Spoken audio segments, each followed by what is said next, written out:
Summer negosyo ba ang hanap nyo?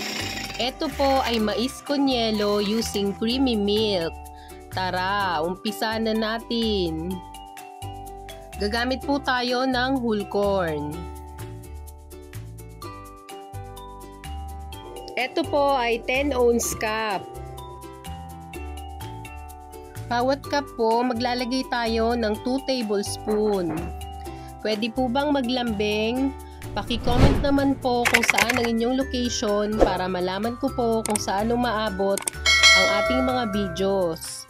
Maraming salamat! Shoutout po kay Jericho de Guzman.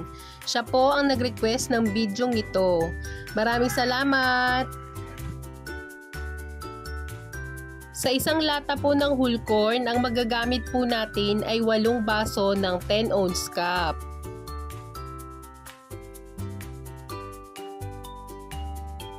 Maglalagay na po tayo ng ating crushed ice. Para po sa mga nagtatanong kung ano po yung mga ginagamit natin, paki-check na lang po sa description box. Maraming salamat! Kung gusto nyo po ng ganitong mga video, please like and subscribe to our YouTube channel. Thank you and God bless!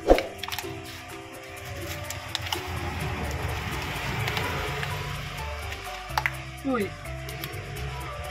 Ito po ang ating creamy milk. Meron po tayong video nito. Paki-check na lang po sa description box. Maglalagay po tayo ng 2 tablespoon ng creamy milk. Kung napapansin nyo po, wala tayong nilagay na sugar dahil ang ating creamy milk ay matamis na rin po. At para po may idea kayo, ang bentahan ko po nito ay 20 pesos.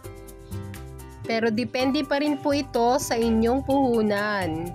Sana po ay may nakuha kayong idea sa bidyong ito.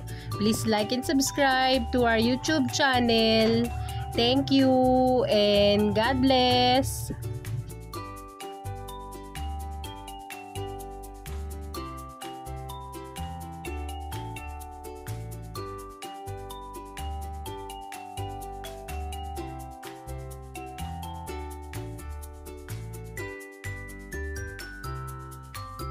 Please like and subscribe for more videos.